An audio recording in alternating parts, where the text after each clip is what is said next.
All right, here we go. On YouTube and live on Facebook. Right? I think so. Okay.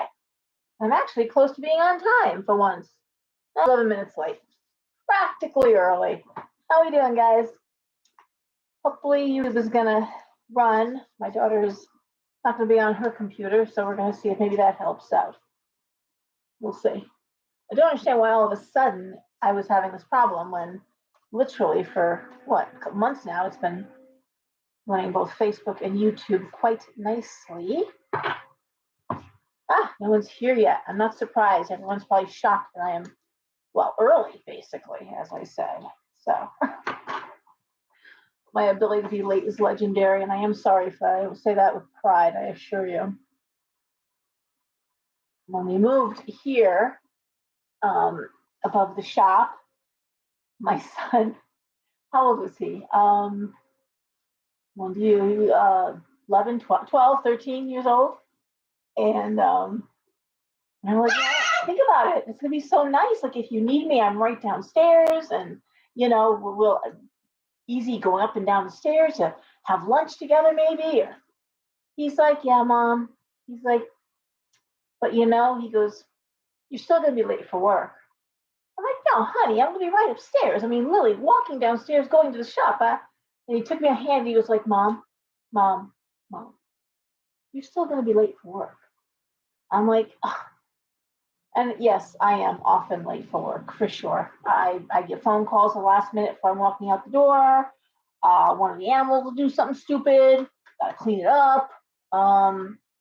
There's all kinds of things to distract me from getting from point A to point B.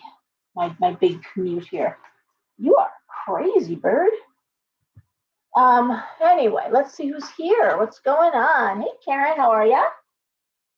Over on YouTube, and here we have Rosemary. Hello, Chase. You're early. Good for you. Yay. Okay. What are you doing, buddy? Here. Want to say hi? Want to say hi? Come up. What are you doing? Oh my goodness. You are all kinds of. Wow. You are. You're all excited tonight. You want music? You want to dance, huh? You want to dance? I can't do music and the video. That's the thing. I know you are. You want your music. Yeah, well, hopefully it's going to work, Lena. Lana, what am I saying? I'm so sorry. I did that to you twice now. I'm so sorry. Anyway, yeah, I know. I know, you're busy. What are you laughing at? Okay. What?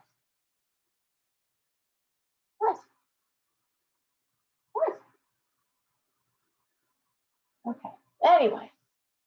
Hi, Jennifer. Yeah, he's something, all right. Yeah. Huh. I know.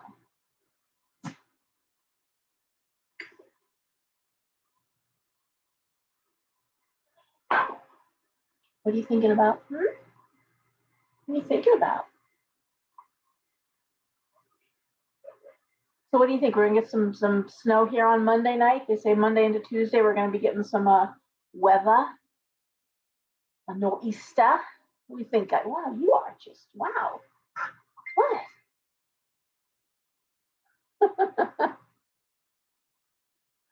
I know. Do you know he is 18 years old?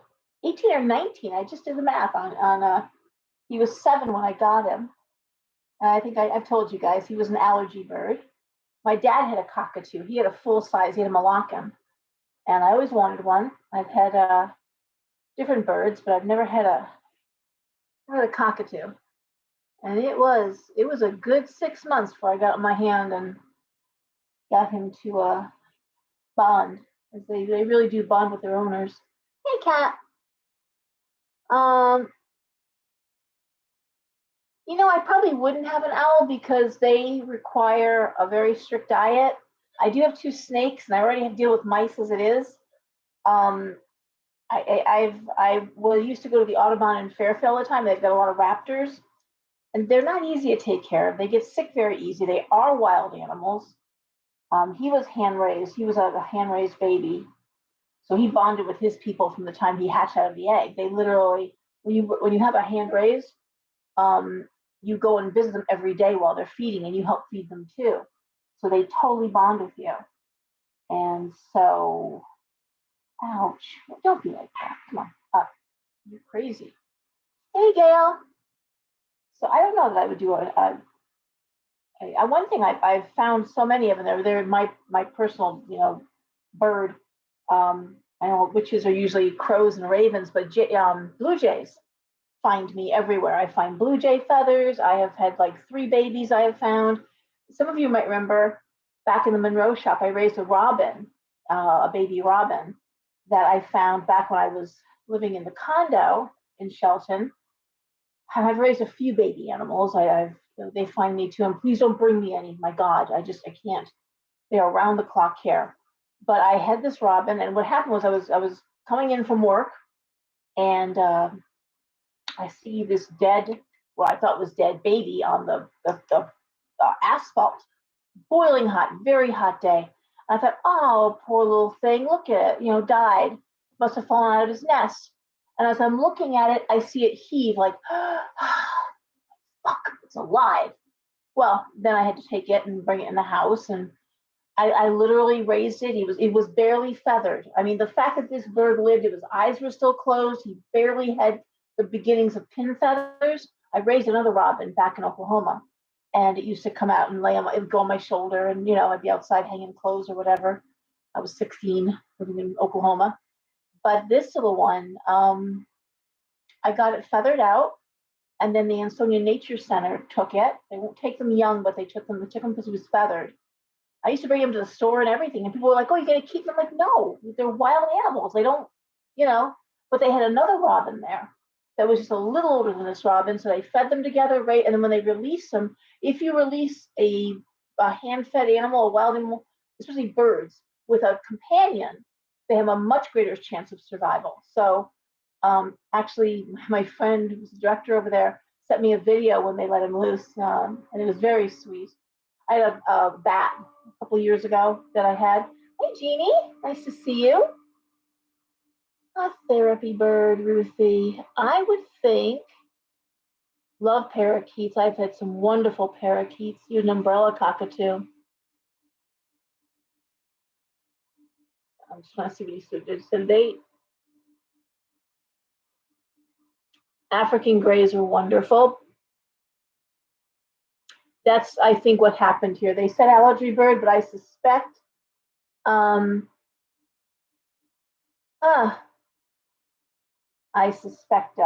he wasn't getting along with one of the kids, maybe. So I certainly gave him double the cage space. He's got, he's free flighted. So he seems pretty happy. He likes terrifying people. Loves scaring the cat. Used to love torturing the dogs. Owls are really cool though. I mean, I think they're awesome. But it's just even just having the snakes, they're just a lot of work. And honestly, feeding an animal another animal, I struggle with it anyway. And I'm able to do it, but I struggle with it. It's not my favorite thing. And I don't have huge snakes. I've got someday I'll show you guys. I'll bring them down. I have a hognose male, and I have a ball python female. And she's pretty big, Cersei. She's like 4 feet, but she's pretty much almost maxed out. I think she might get to 5 feet, but very, very tame, very calm.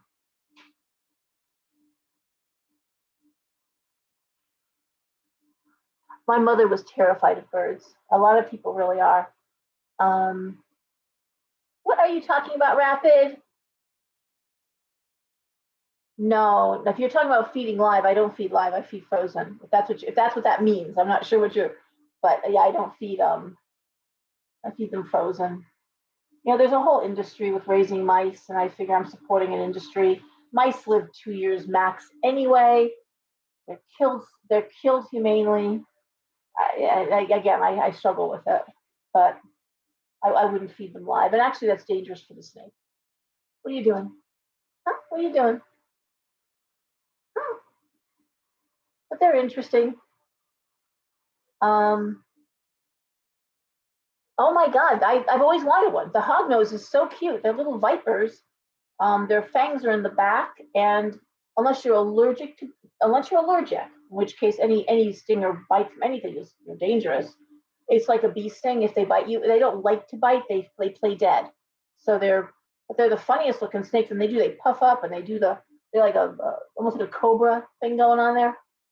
But they're very interactive. They're not shy. What? You're all kinds of crazy. What? Oh, I love hummingbirds. Yeah, my son loves owls too. Oh no, no, no, Bengal, no. Yeah, my cat's afraid of him. So, but yeah, people don't realize that, and that's the problem with keeping cats outside is they decimate the songbird population. Cat's saliva is toxic, so even if the cat just playfully bites the bird, it's probably going to kill the bird. You really don't have much time to get it antibiotics.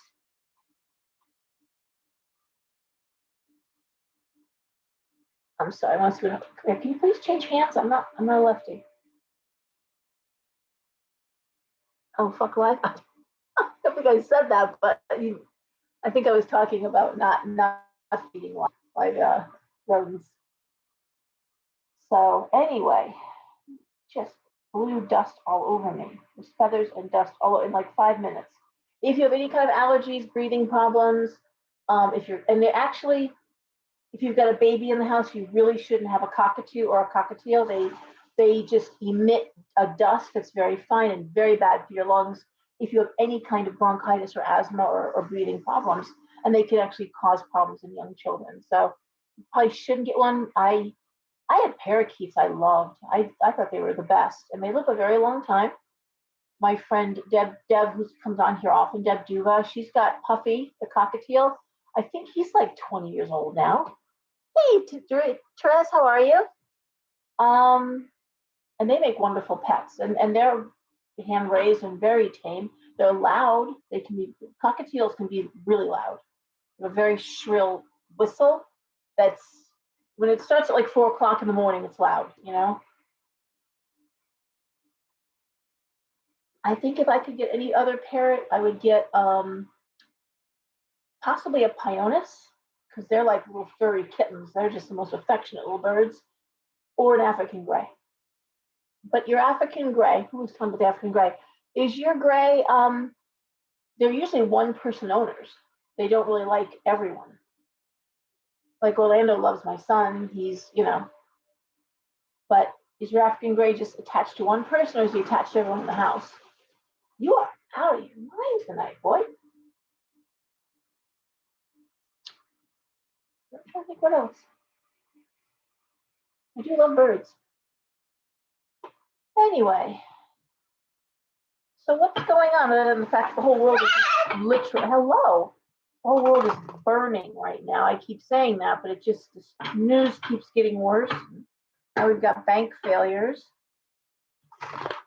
and one bank failing and another bank on the edge of failing. And that's all on my personal Laura Lenhard page on Facebook. I don't have any of that on my shop page. Oh, hyena, you're so cute. There's not many animals I don't like. I'm not a monkey person. Ah,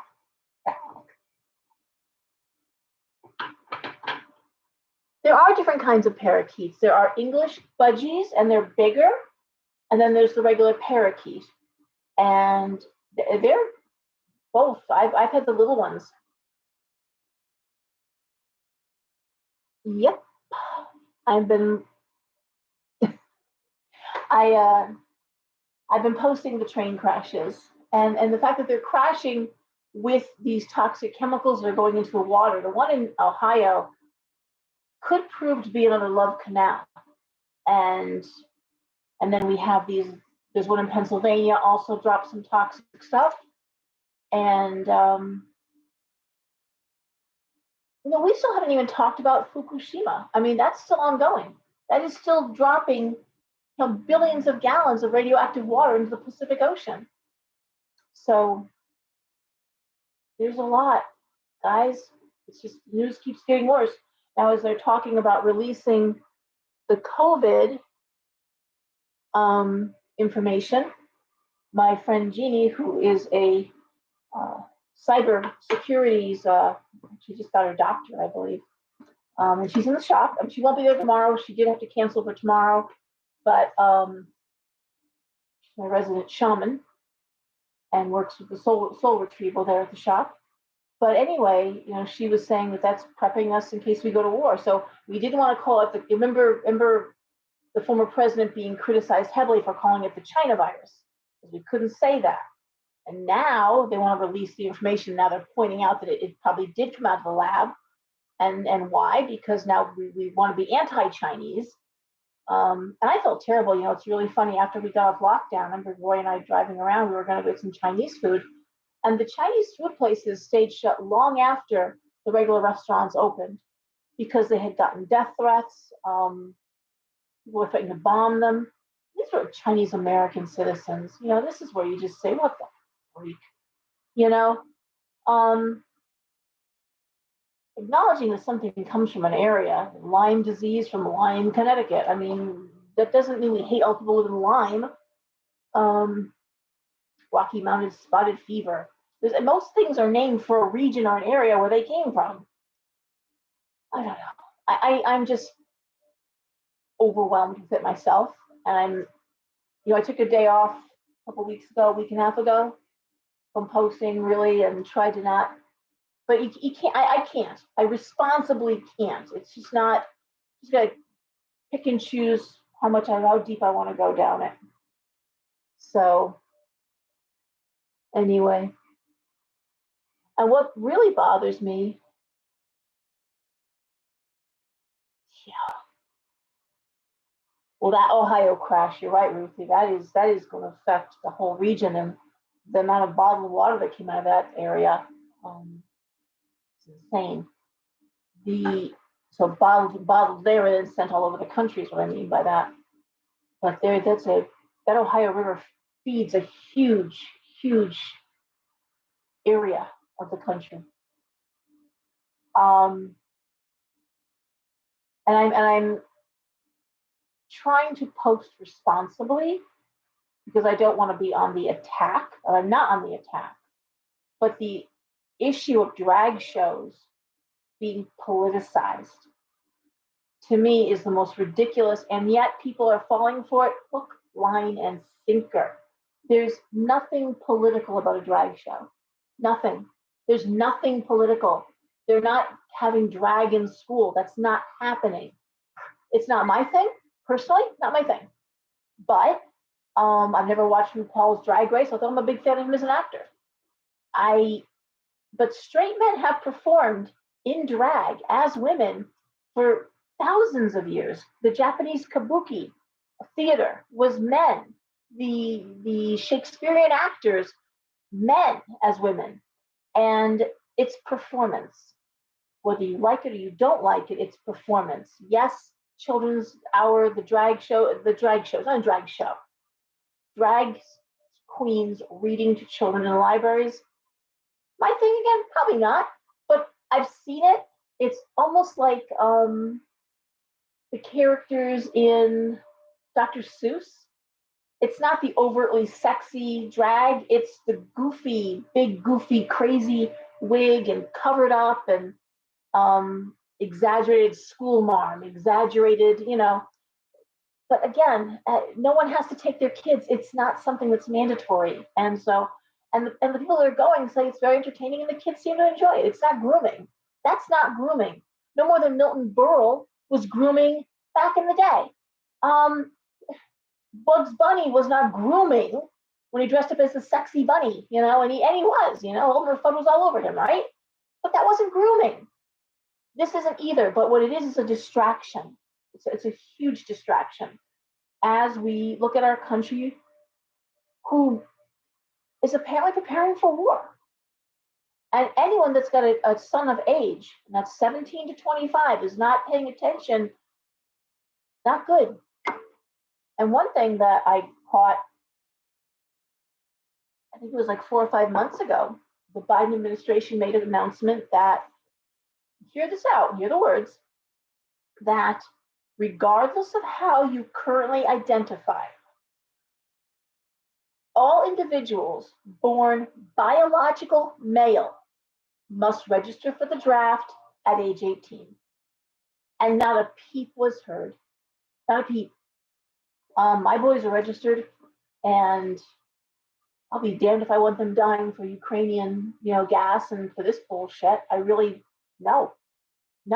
Protecting our borders, absolutely. But protecting someone else's borders, no, not really, not so much.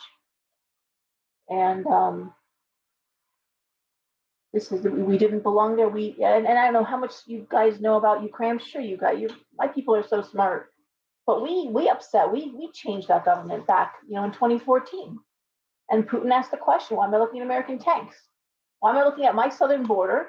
And I'm looking at American tanks. You would never let me go into Mexico and train Mexican soldiers or have Russian tanks on your border. Why are you on mine? It's a good question. Why were we there? Why were we there? And it hasn't gotten better. And in fact, it's just become inflammatory. And now we are where we are.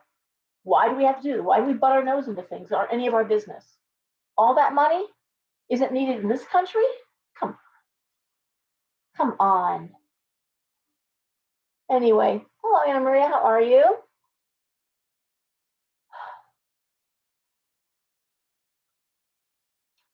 I know that I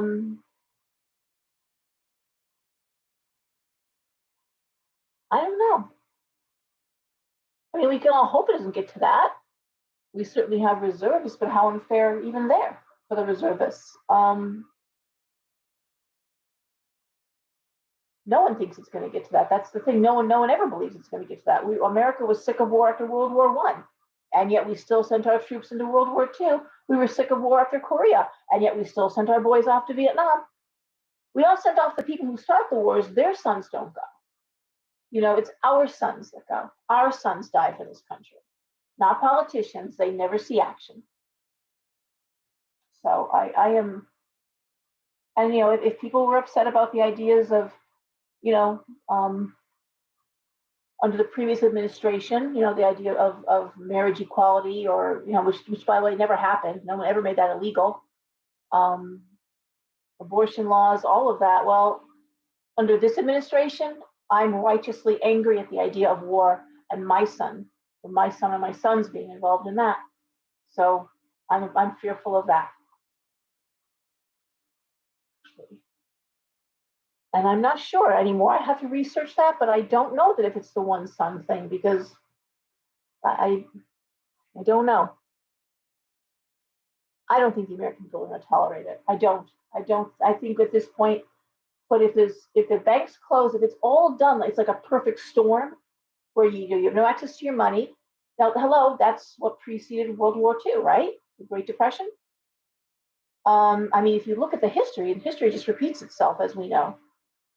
So I don't know. But I'll tell you one thing, I'm gonna let this go. This is the wrong time for any of us to get on a high horse about, I don't watch the news. I can't be part of any of this. I can't listen to this. I can't. Okay, well, you're just being stupid. Okay, putting your head in the sand is not gonna make anything go away. Now you look like a child, with your hands over your ears, la la la la la la la. I don't want to hear it. You live on this planet, and I'm tired of quote unquote spiritual people acting as though they're above the human experience. We are spiritual creatures having a human experience, but we're here to have a human experience. Okay, we're not up in the ether. We're here with the meat suit. We're having a human experience, and this is how it is.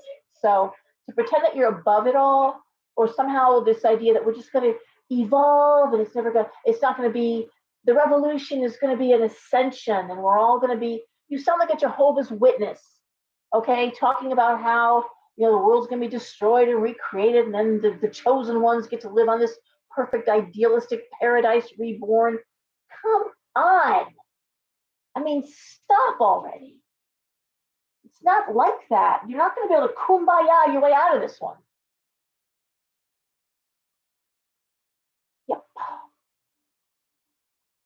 Your son's deployed, Tracy. My prayers are with him.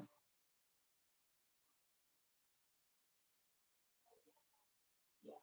No, I take it very seriously, and people who know me know that you may hear me knock or criticize or be very critical of the government, as I have been since I began to vote. We came from a very political, very patriotic, and very military-based family. We talked about politics. We discussed it. We could discuss it without calling each other names. We could start yelling because we're passionate people, but we weren't calling each other names. My mother was an uber liberal from Southern California. My grandmother was a conservative Republican Irish who hated the Kennedys. I mean, fascinating conversations. It was crazy in our house. But but still, and my dad served in Korea. So lots of talk, lots of politics, lots of military stuff. I had some in my family going all the way back to actually the Revolutionary War. I go all the way back on my English side. So my maiden name is Hooker. So it's as in Thomas Hooker and General, oh my God, I can't even think. Hello. Captain Thomas Hooker, General Joseph Hooker of the Civil War. So yeah, interesting. But there's no reason we can't have these conversations. There's no reason we can't debate intelligently and not call each other names and not continue with the divide and conquer bullshit. Because at the end of the day, we all care about our families. We all want autonomy. We all want to be able to be secure in our homes and be able to feed and clothe and comfortably live with our families. And thus, guess what? Families all over the world want the same damn thing. Okay, that's all they want. Be able to have access to health care when they need it. And, oh, I'm sorry, Ruthie, please, don't take that offensively. I've sat with Jehovah's Witnesses and talked with them, and a lot of what they say makes sense in terms of the bloodless surgeries, and we can thank the Jehovah's Witnesses for cleaning up surgeries and altogether, excuse me, and the plasma extenders, and they weren't looking so stupid when a lot of people were getting AIDS from blood transfusions and they don't take blood. So that's how Paul Michael Glazier's wife died, was a blood transfusion, and then she passed on to her children. So, please don't hear that as a slur, but that idea of we can be oblivious and it's all going to be recreated for us, that's just too fanciful for me.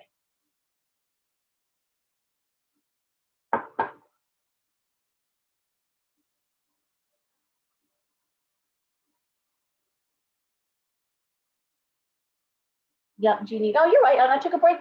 Like I said, I took a break a week and a half ago. Spent a day off of it and just kept away.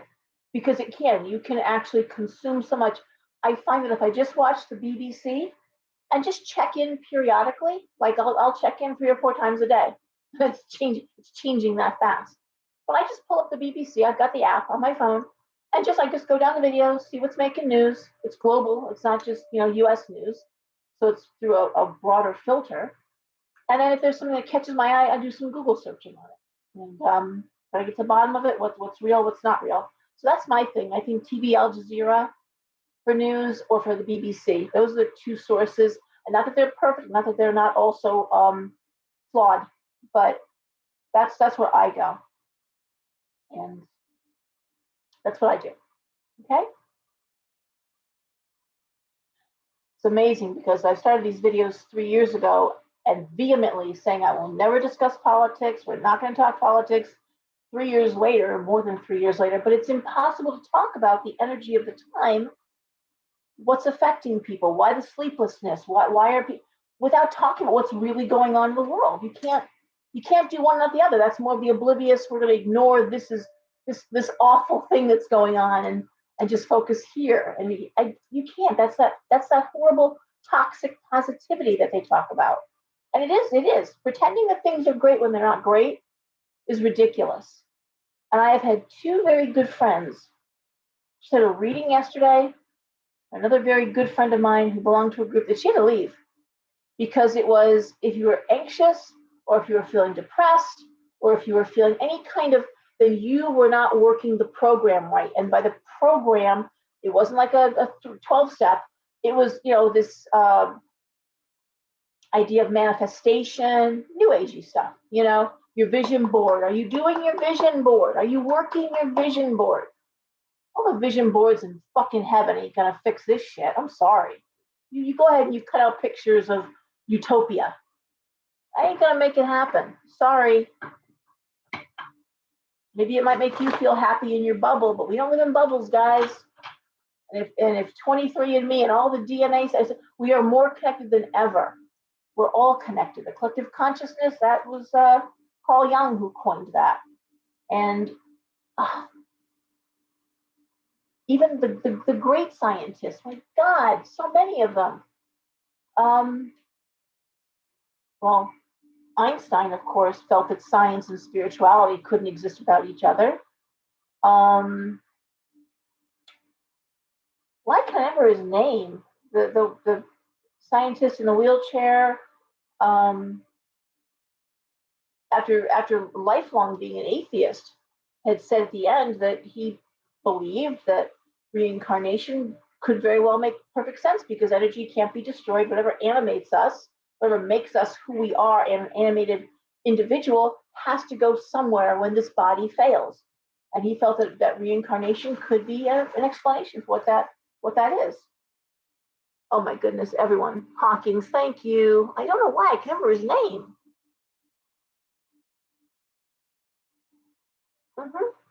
Thank you. Do you think you have it easier as a business owner? God, no. I actually do have it easier, Chase. I say this all the time. Let me be really clear. I get to preach to the choir every day. The people that come in my shop are wonderful. I love my people. That's why my cell phone is actually on the answering machine. If someone's having a problem at 3 a.m, needs to be talked off the ledge, I'm here for you. And really, people were like, oh, you can't do that. You can't put your cell. I said, oh, but I can. First of all, don't tell me what I can do. And secondly, do you know how many times that's happened?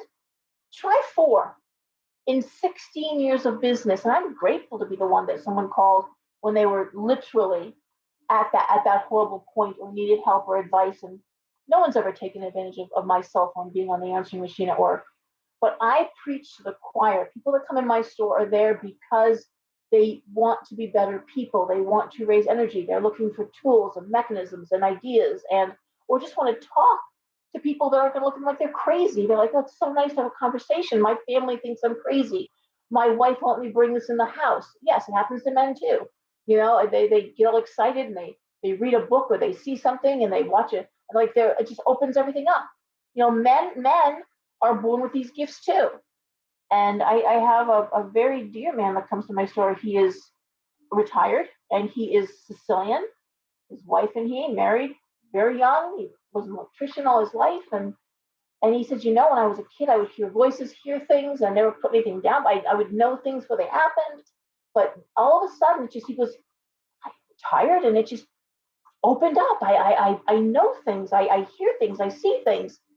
And and again, candles, stones, because I love being outside in nature. I love taking hikes. I love talking to people about this. And he goes, my wife, get that out of the house. She throws everything away. I can't even talk about it. And it happens there too. It's not just and I have women who can't even light a candle in their own home. They're like, can we light one here on your altar? Because I can't have that in the house. I can't bring home a statue of the Buddha. I can't bring home. And these are women who actually, this kills me. You know, they work full time. They're helping pay the mortgage. They're paying for half and do it, but they can't bring something into their own home that's going to disrupt. You know, and what I said, it just was a conversation today. I'm like, because people get very comfortable, and it's a comfortable life. You know, they don't want to be disrupted. They want to just things to go on the way they are, smooth, and anything that might threaten the predictability, which to me sounds like one huge yawn. You know, oh my God, how dull is that? But no, nothing different, nothing new. How dare you? We're Catholic, that's it. I was like, you know, the stones were made by God or deity. I mean, plants and animals or anything that's created is, and I'm a creationalist, I'm a deist, I'm a polytheist, but I, believe in the gods. And if it was made by the divine, then by its nature, then it's divine, as are we. If If it was made by the Almighty, then how could it be evil or bad? How could carrying some stones in your pocket or drinking a tea with specific herbs or lighting a candle, how could that be a bad or evil thing? How could that be summoning anything bad? I don't understand how that could be, especially when we see in the Catholic Church they're lighting incense, they're lighting candles, and you know, I don't know. But no, long story short, Chase, and I know I'm going on, but no, I don't have it easier. I mean, I don't have it harder. I have it easier. People, you guys are the ones who have to sit there with coworkers, and the hospitals are terribly toxic, clicky, mean spirited. You know, people who work like in hairdressing or who and they, if anyone bursts those hematite rings, the whole, poor hairdressers touching the crown, touching and they go through rings like, you know, the hematite that absorbs negativity. They go through those rings like crazy. Um, Anyone who's working in public service, no, you've got to deal with people who are angry, and I don't. I never have to deal with angry people. They come in, they're grateful and nice, and even my readers that do my fairs, they're like, Laura, you have the nice, and I've heard this for 16 years now. The nicest people come in your shop, the most respectful people. I can count on one hand the times that I've had people that I'm, like I said, happy to see you come in, but I'm actually more happier when you leave. I think there's like 5 of those, and all of them are no longer coming to the store. There are people who just really consumed a lot of energy. They just really, really consumed energy. But other than that, and I understand at AA meetings, there's often one person there too that just needs all the attention, all eyes on me, and has to control the rooms, you know, and then by nature brings it down. But no, I have it pretty good actually. Let's see what we got going on here.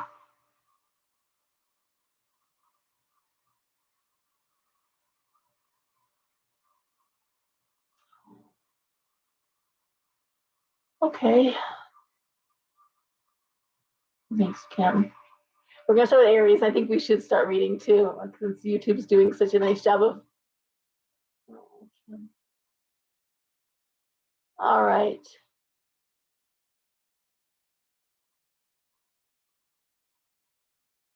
Good for you, the Wells Fargo. Okay. I think possibly the most toxic business is the pharmaceuticals. That is probably one of the most toxic.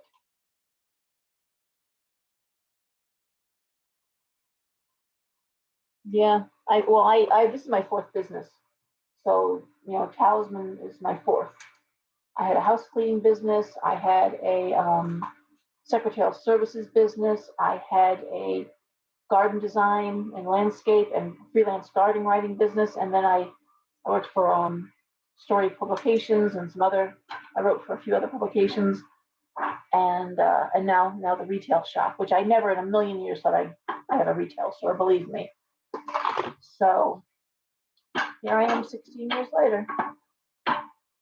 Actually, April. It'll be 16 years, April 15th. So, and I opened. It's ironic. I opened in 2007, and a year later was the Great Recession. You know, and that lasted 2 years. So anyway, I'm shuffling cards, and we'll go back to doing our regular 6-card spread.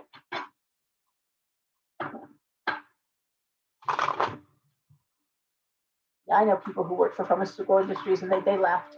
They couldn't take it. It was so horrific. All right.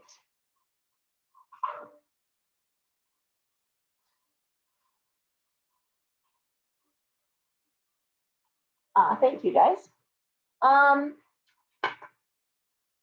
You know, I don't know. I will tell you, if you're going to start your own business, my advice is really look at the economy. Right now, I can tell you, and I've always been very honest. I don't believe, oh, I'm going to manifest abundance and it's going to happen. I had 4 very good years under the previous administration. I was able to put away some money, and that was nice. Down 40% sales revenue, 40%, and I'm fine because I'm coming off of very good years, excellent years actually, but that's substantial. And the thing about my shop and most businesses is if you cannot eat it or use it to heat your home, it's a luxury. And people say, oh no, Reiki is a necessity. No, Reiki is not a necessity. $150 for a Reiki session is not a necessity when you're getting mugged every week when you go grocery shopping, basically. Grocery shopping feels like an assault at this point.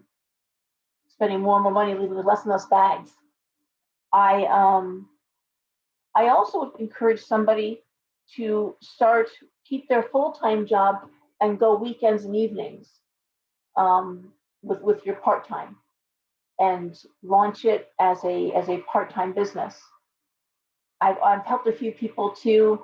If you're getting a business license, unless you own property, go with a sole proprietorship. Don't go with an LLC. And remember that your Department of Revenue Services, for whatever state you live in, for your local DRS, they want you to start a business. The government wants you to start a business. They want to collect your taxes. They want to collect your fees. They want you to do this. They will help you. You don't have to go it alone. You go to the office, they will sit you down and give you papers and help you figure things out. But one thing I've heard a lot of so-called experts advising people to set up an LLC, honey, if you're doing a part-time gig and you are not in danger of being sued. Now, if I was making, let's say, a teas that someone could sue me for tea or a food product, yeah, I mean, I have an LLC now with the shop. But if you've got nothing to lose, don't worry about it. Because that's LLC protects your private investments from your public ones. And a sole proprietorship is easy peasy and much less money, and you just do your taxes every month and you're good. All right? But I'm happy to talk to anybody about business. And that's not about readings. It's about, if you don't want advice, like I said, I have 4 different businesses. I pay taxes. They were legitimate businesses. And I'm more than happy to help anybody that just wants to talk about how to set up and start a business. Okay? Let me give you one really good piece of advice. If you're starting a business, and this has happened so many times in my store, I'll be talking about this and I'll be reading a card like, oh, you've got your own business, or yes, I have my own business, but it's not going very well, and I'm like, I'll put you in my newsletter. No problem, woman-owned business. I'm happy to do that. I said, do you have a business card? Oh, no. Like, no, I haven't got, you have a business, you have a business card? They're like, I was going to get around. That should be like the first thing you do. That's what you hand out to people. I hand out like candy. Everywhere I go, I hand out talisman and cauldron business cards. So there's one thing right away. I have to laugh. I was with one woman years ago, and I'm reading. I was like, why am I seeing dolls with no faces? And she goes, what? I said, yeah, I'm seeing like Amish dolls. Those dolls with no faces. And she goes, God, I don't know. What the hell does that mean? Does that mean, is my family okay? I'm like, yeah, they're just showing me this image of dolls and no faces. They just have no features. They're just like those Amish cloth dolls. And she goes, that's strange. Got through the whole reading. She's paying. She goes, oh my God. I said, what? She goes, look at my business card. Her business card, she had was 3 dolls, no faces. I forget what was it. If she was a seamstress, what did she do? But that was on a business card. Okay.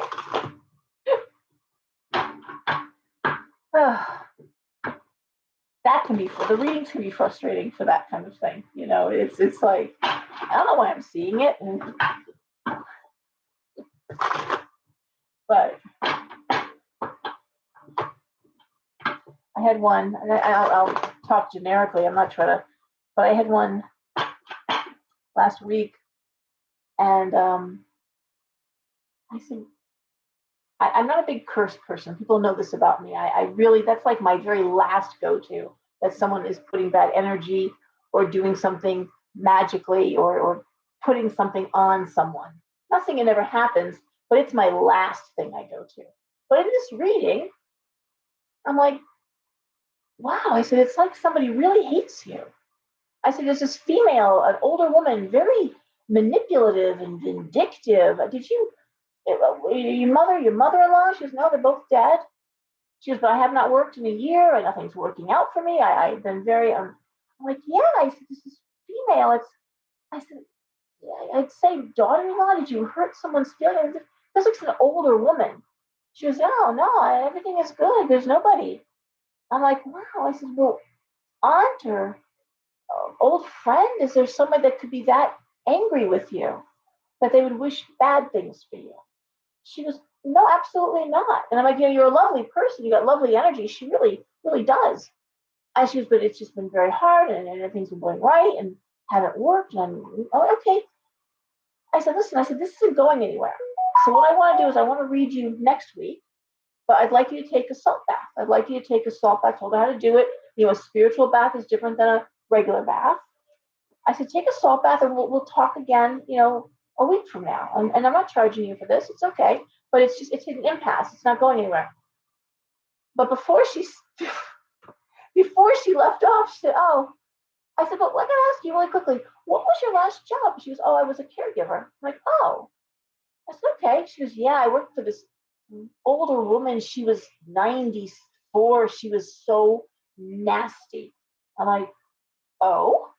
She goes, yeah. She goes, I couldn't take it and I was quitting. And she said, if you quit for me, you will never work again. I'm like, yeah, really now. A vicious, angry woman, older, who's trying to thwart you and saying that you'll never work again. Sure, okay. She goes, oh, do you think it was her? I'm like, I don't know where she comes from, but yeah, it's quite possible that someone who's that angry with you that's telling you'll never work again, that could be, yes. Yeah, that's where my brain would go pretty quick. But anyways, took the salt bath and literally, I'm telling you, she hadn't worked in a year, took a salt bath. When we read just a couple days ago, she found a job. She was starting a new job, whole different energy. I'm like, oh my God, you're glowing. She goes, I am so happy. I feel like a huge weight. Take a salt bath. I know everyone wants to sell, and that's where I get frustrated because so much of spirituality and witchcraft has been monetized. It's not enough that you clear your energy or meditate, but you got to read 5 books and you got to take a course and it's all about take a fucking salt bath, please. And if you have never taken a salt bath, if you should take a salt bath and routinely, especially if you work in any of those industries that are so difficult, like nursing or office work or hairdressing, where you just pick up the energy. So, and I have running my mouth, I know, but quickly, to take a spiritual salt bath. And again, if you email me at lenhart@comcast.net, I will send you my sage salt bath and warding papers because you want to clear yourself, clear your home, and then ward your home. You want to so that it stops coming at you. But you take a shower, you wash your hair, you clean yourself thoroughly. Then you get out of the tub and you clean the tub. Okay, you wash the tub down, you fill the tub, and you put in a good 3 handfuls of sea salt. You can also use Epsom salt. I like sea salt, but salt. Okay. You don't want to. If, in emergency, you can use whatever it's salt, but you really don't want iodized or treated salt. I like just pure sea salt. Um, but there's magnesium in the Epsom salt that's really good for you. You also want to add to that, if it's your first salt bath, a cap full, and by cap I mean the little cap of ammonia from a bottle you've never used for cleaning. You want a fresh bottle of ammonia, just clear ammonia. And you never mix your magical products with your everyday mundane products. You never sweep the floor with your besom or your magical broom. You don't use it for that purpose. And so you'll just keep that ammonia aside for magical purposes or cleansing purposes. So 1 capful, and get in the bath, soak, clear your mind, submerge yourself 3 times under the water. Okay, literally go backwards under the water. 1, 2, 3. Relax, and then let the water drain out. You stay in the tub while it's draining. Let it drain off of you. Don't get out till it's all down the tub. All in the summer, I would say air dry. It's winter, so pat yourself dry. You don't rinse it off. It just takes everything off of you. You will feel 10 pounds lighter, and it will help you have a restart. So I'm not saying it's going to cure all your problems. Don't hear that. No, you're not. But it will change your energy. You'll shift it up. And then, if you want to do a cleansing, a saging, that's great. But that's the order you want to do. If one of your kids is struggling, get them in a salt bath. A child being bullied, anyone who's around any kind of addict, anyone who's a salt bath. If your kids are, you don't like the friends they're keeping, give them a salt bath. And it's easy to do. All right? Easy and inexpensive to do.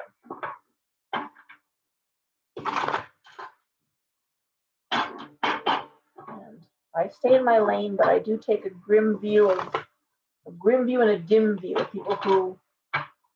And I know everyone's got to make money. I got to pay my bills too. Don't get me wrong, but everything isn't monetized. You can't sit there and do that. And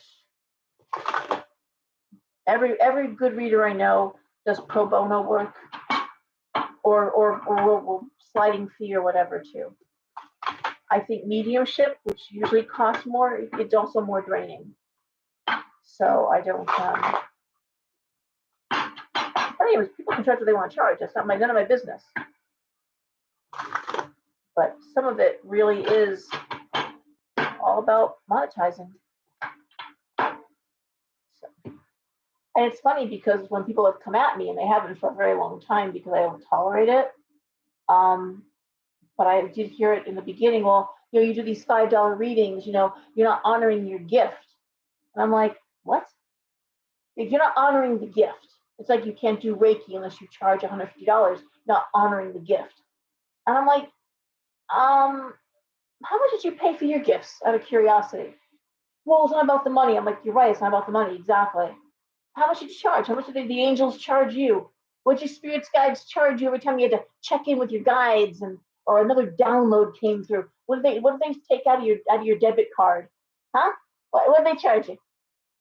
Well, that's not the same thing. I'm like, but it is. But it is. Pretty sure Jesus Christ never sat there with a leper going, oh man, you are really messed up. Can't get off that mat, huh? So, gotta honor my gift. How much money you got? Yeah, shekels? That's not gonna work. Beg a little bit more, and I'll come back in a few days and we'll see what you got. Come on, really? And I'm not even a Christian, but it's like, come on. You can't possibly think that's how it works. And again, things have changed. My great aunt used to read tea leaves. She read them in Pennsylvania, and people would come from all over to get their tea leaves read. And back in the day, you didn't bring money. You bought a chicken, you bought a cake, you bought a loaf of bread. It was food. Lena, who passed away, and many of you remember Lena, but she talked about that when she was in Italy, that people brought food, and that was wonderful after World War II. They were starving.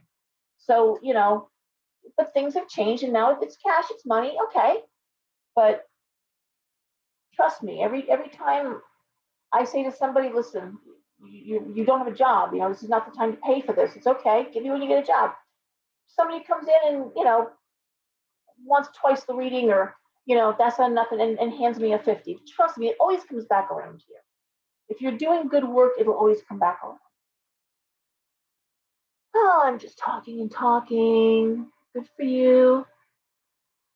Wow, 31 years, 31 and a half years. So that good.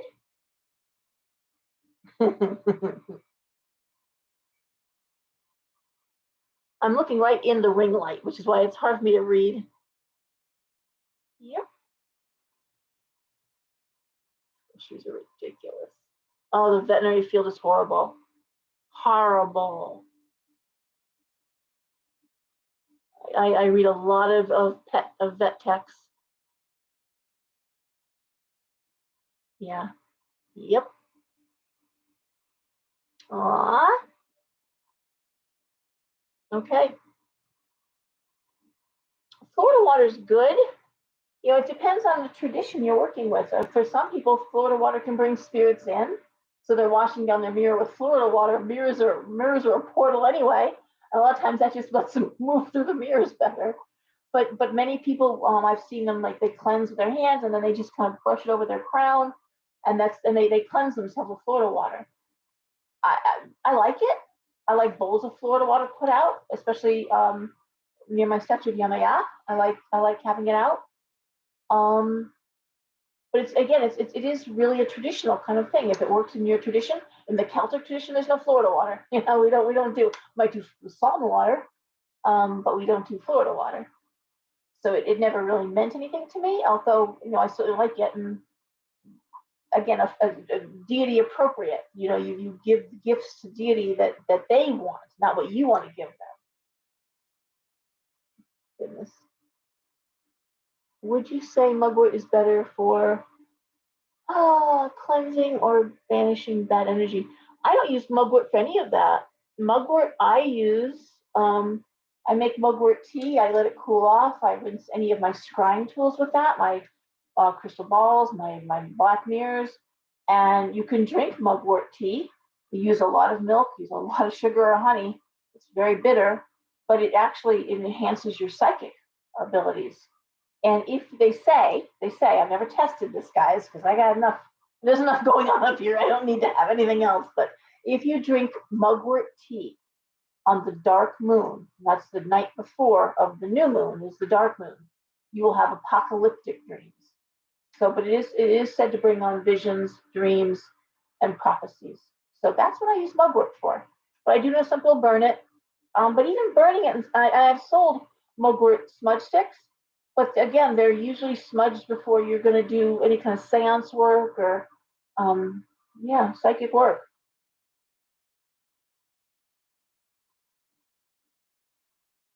Now, see, I don't see sage attracting it. No. You're welcome, Nicole. It smells horrible. There's people who hate sage too. So I don't know if you've been to the store. I've had like two long shelves full of different, like their candy dishes, their candy bowls, but I've got smudges in all of them. And so the sage and frankincense, there's sage that's dipped in the dragon's blood. There's sage and myrrh, sage and copal. There's blue sage. There's juniper smudge. There's blah blah blah blah blah. Keep going. And everyone has their favorite. Santa Yerba, which is wonderful. Usually, people who start working with Santa Yerba don't even want sage anymore. You can also, you also don't need to use smudge. You can clear with sound. You can clear with your drums, your singing bowls. And I just want to say, and I really am going to start reading, but all these things we're talking about, the stones, the herbs, the incense, the oils, the smudging, the bathing, we've been training, guys. This is what we've been training for. This time right now, where it's starting to bubble over, all those are just tools. You never sit there and say, oh, the hammer built the house. What a great hammer that is. No. You say the carpenter, with his skills, using the hammer, built the house. So while you're building these skill sets, these objects, and they are objects, they're sacred objects, they're holy objects, there are tools. But you are the most magical tool. You are the most, I always laugh when I say that. But you are the most magical tool. You don't technically need anything. They just help. Your finger, your index finger is as good as any wand.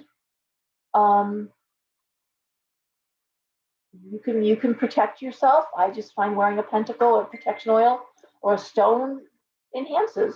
You can calm yourself down. Hematite ring just does it a little quicker. They're tools, and that's what they're meant to be used as. All right.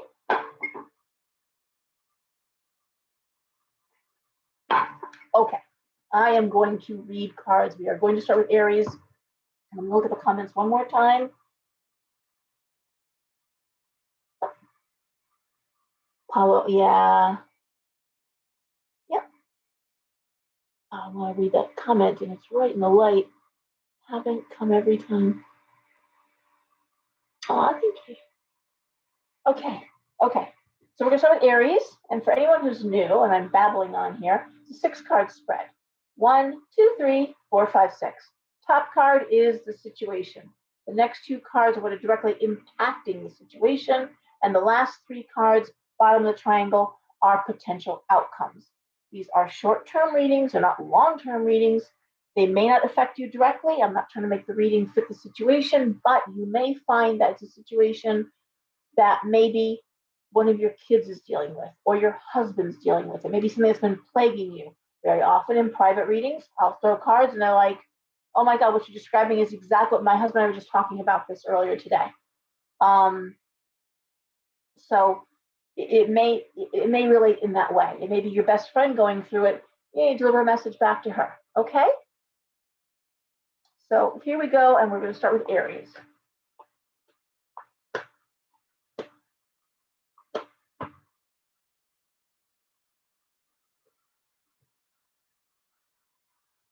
Okay, Aries, we start. And by the way, I'm going to tell you the cards I'm pulling. So if you're reading tarot, I try to read to teach. I haven't taught tarot since COVID. My room is too small to space people out, so I can't really teach in the room. But I try to read to teach. So I'm going to tell you the cards I'm pulling. Throw the cards for yourself. Okay, same. Here, I'll try to do so I don't drop them, but like this. Okay, 1, 2, 3, 4, 5, 6. You see it there. You see it there. Okay, do it yourself and see how you interpret the cards. So this is my interpretation. Aries, I see the 2 of coins, juggling money. What's directly impacting it? The Fool reversed and the Knight of Swords. And the outcome, the Page of Wands reversed, the Chariot reversed, and the Page of Swords reversed. Okay, and I don't know why, but I'm going to tell you that probably for the past 8 months now, Aries, if not longer, has been all about career. It's been about career, creativity. Excuse me, talk so much, I swear I give myself burps. I don't know what the hell. And every Aries I know is going through it too. Every Aries is like dealing with work-related stuff. Juggling money, basically, is what's going on. The Fool reversed, the Page of Swords. Man, I look at that and I think 1 step forward, 2 steps back. 1 step forward, 2 steps back. It's just a tough going. Page of Wands reversed, lack of creativity. Chariot reversed. Again, that not moving forward, and the Page of Swords reversed. No fresh communication. It feels flat to me for Aries. It's like, this is what it is, this is all it is, and this is what you got to deal with. I call it status quo readings. It happens. Everyone that sits down for a reading, is always so anticipatory. And often I do have something really cool to tell them. And sometimes this is what you're going through. Well, what else? I'm like, nothing else. This is what you're going through. Got to go through it. There's no changes coming up in the next 6 months. You're not moving. You're not getting a new job. I don't see you getting sick or living in your car or losing everything, or no heartbreak is here. It's just status quo. 7 of Cups. Just throwing an extra card for clarity. Aries, what do you want? Do you know what you want? It's very hard to manifest if you don't know exactly what you want. It also can be hard to manifest if you're not living where you're supposed to be living. For example, if you want to be a marine biologist and you live in Montana, that might be tough. You'll probably find more jobs living on the coastline, right? Sometimes the jobs that you want aren't where you live. And of course, we know that the technology and things are changing up works. I mean, I know lots of journalism majors and they're working as executive assistants right now. They're working as in offices, they're working for schools, but they're not working as journalists because print journalism is not really happening, right? So it's like, what do you want to do? Because until you really identify whatever education or whatever it's going to take you to the next step, it's going to stay pretty much the way it is. This is what it is. Juggling money, but that means you have money to juggle. I don't look at the 2 of coins as being the worst card. There's lots of worse cards, believe me. It just means you're juggling it. Hey, robbing from Peter to pay Paul. Well, we've all do that from time to time, right? We've all done it. I've done it. But I don't see the fresh energy I want to see that would let you make a big change in your circumstance. Again, short-term reading, what's going on right now, right?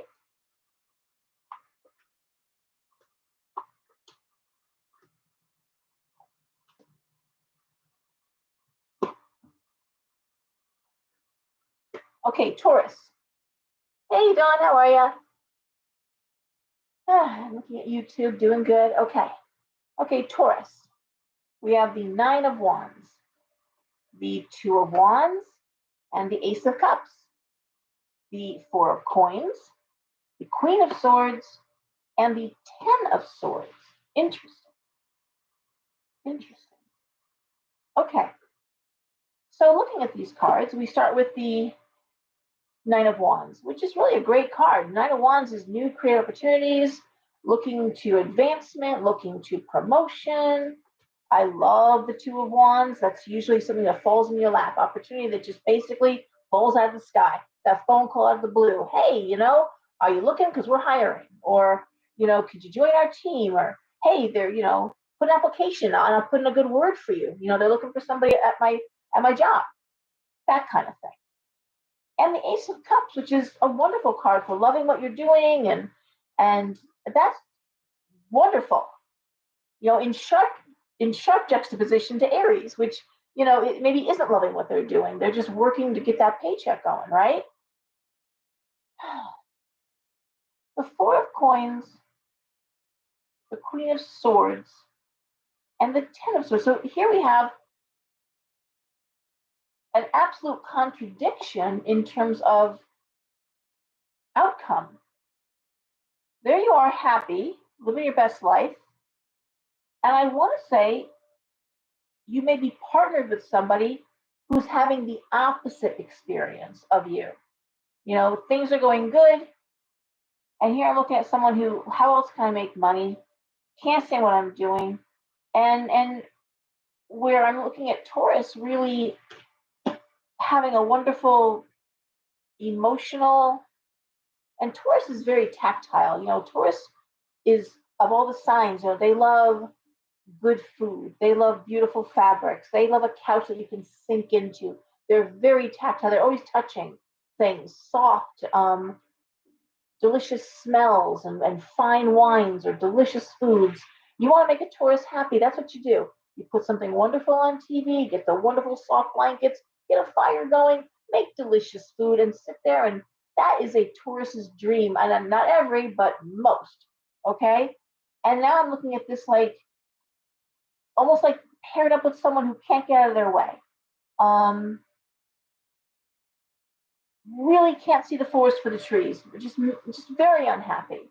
And I'm not saying it's not that there isn't justifiably unhappy, but it looks as though it's like really having a bad run. And I want to hope, Taurus, it's somebody that isn't trying to impact your good luck, isn't trying to rain on your parade. Okay. There's a possibility of that. I'm going to throw one more card for clarity. The World. Okay.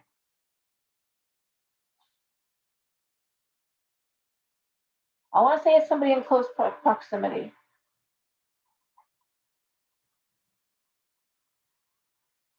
One more card. I'm sorry.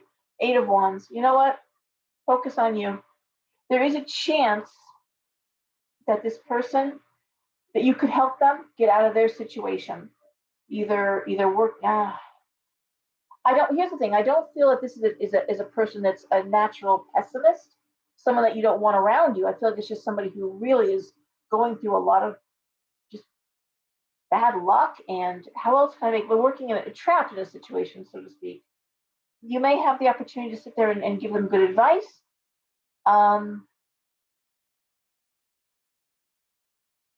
It could be someone that you're bringing into a business with you.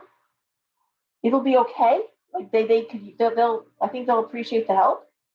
But like we always say, if you're on a plane, you got to put your own air mask on before you putting their mask on the kids. Well, you got to be financially secure before you can help secure the finances of somebody else. Okay, so that's what I'm saying. Just that may be what I'm seeing. So I like what I'm seeing for Taurus, but it could be someone just could use a helping hand here, and you might be in the position to be the one that can do it. In fact, you may be the only person who can do it. All right, Gemini.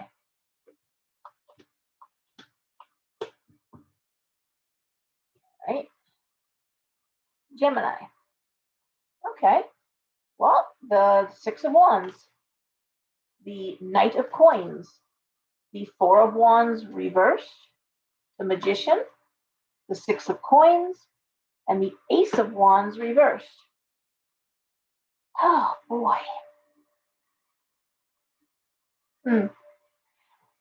What I'm looking at here is someone who is making their own good luck. This is no one's helping you, Gemini. You're doing this for yourself, okay, and by yourself. I don't see this being a group effort, but I do love the Six of Wands. That's advancement.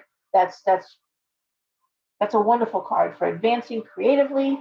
The Knight of Coins, well, it's with money. But then we see this Four of Wands reversed, this Ace of Wands reversed. The Six of Coins is bonus money. The Magician tells me you're great at what you do. Do I think it's a creative?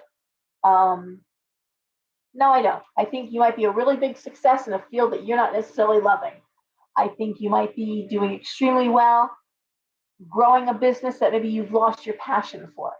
But money is a great motivator. That paycheck is always gonna make you happy when it's a really solid, good paycheck. And I talk with people all the time in readings. They've been doing the same job for 25, 30 years at the top of their field, making great money. It's no longer a big challenge for them, but they're like, between now and retirement, I'm not going to leave this job where I'm making the most to go start over new with starter salary someplace else. And that's when we start talking about hobbies and interests and things you can do on the weekends or after hours. When you retire, you can go ahead and move into something more creative. But that's what I'm seeing for Gemini, this idea of Gemini making their own luck. I don't see anybody, your proficiency and expertise and talent, like you're a rainmaker. And I do see money coming in. Six of Coins is bonus money, and why would you leave? Why would you do something different? All right. All right.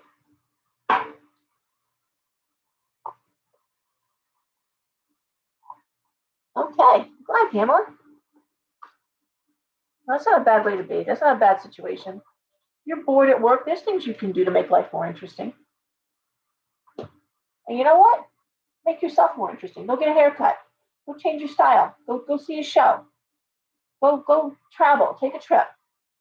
If you're doing that well, making money, and then take a week off and go travel someplace. Learn a second language. It's so easy to do now online. All right?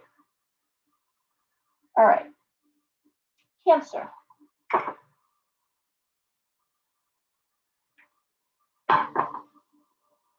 Drinking my B12 tea. So good. All right. Cancer, we have the Nine of Cups reversed, the Three of Coins reversed, the King of Wands reversed, the Five of Coins reversed, the Nine of Coins reversed, and the Seven of Wands. So, pretty much the absolute opposite of Gemini. Where I don't see the money coming through, where I don't see that not only are they not enjoying, but it's also, I don't see the money being there. I see you working very hard and being asked to work hard, Cancer, but do I see the passion there? I don't.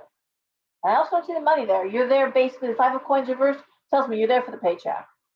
Now, one of two things. Either A, Seven of Wands, you're a teacher, you're in the education field, or B, you're thinking of going back to school to get out of this. And sometimes, if you can't change your field altogether, you can maybe, if you minored in something in college, or if there's a way to promote out of that field into a different, like sometimes in the hospitals, getting out of one department into another department, you're still in the hospital, you're still in healthcare, but just switching it up can make all the difference, you know?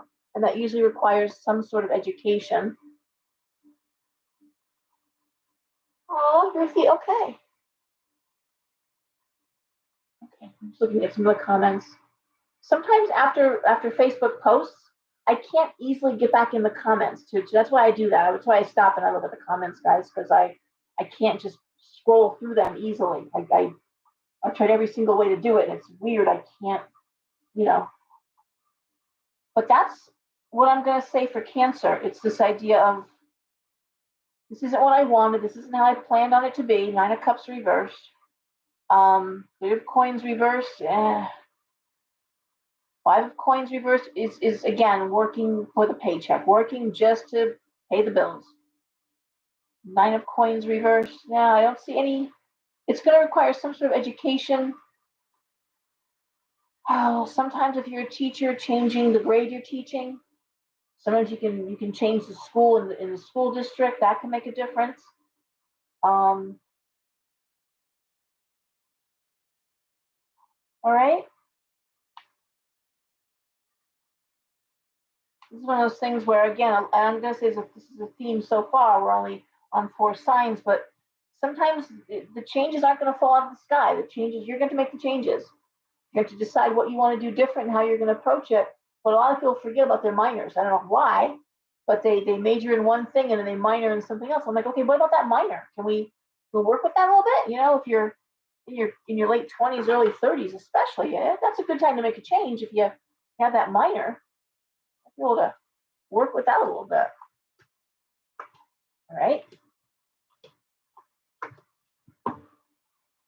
Okay. It's funny how so many people, their parents won't pay for college unless they take a specific course or class or field of study. Their parents won't pay.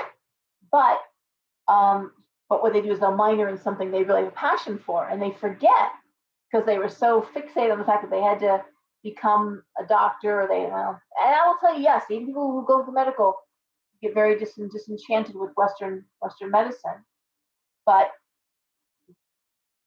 they're not happy with what they're doing, and that minor is still sitting there, you know. All right, Leo, we have the Ace of Coins, the Four of Cups, the High Priestess, the Three of Swords, Three of Wands reversed, and the Star. Thank God the Star is there. Well, I love the Ace of Coins. That's the best money card. That's the pinnacle. That's the apex money card. What's around it? Emotional distress, disappointment, trying to understand a bigger emotional problem or situation, heartbreak, Three of Swords. I want to possibly suspect this could be about an offspring, a child, who, by the way, is going to be okay. If it is about a child, possibly dropping out of school, not doing well in school, that could be part of it.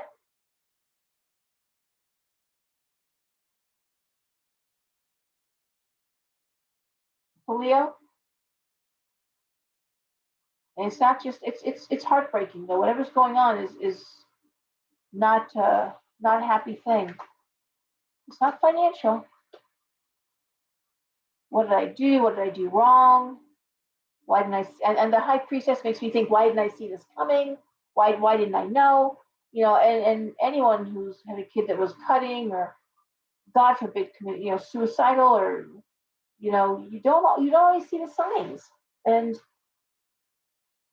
I've had some horrible, sad readings of people who couldn't stop beating themselves up. But this is something where, again, this isn't that, because the Star, which I always say the two best cards in the deck, the Star and the Sun, is on this. So if it is something that wow, my kid was doing this, how did I not know? Or, well, it can get put back on track. Okay, so I'm going to give it that. All right. If you don't have a child and you're like, well, Lord, that has nothing to do with me, I'm still going to say the cards still speak to you. How did I not see this coming? How did I not know this was going to happen? really this idea of beating yourself up over something that,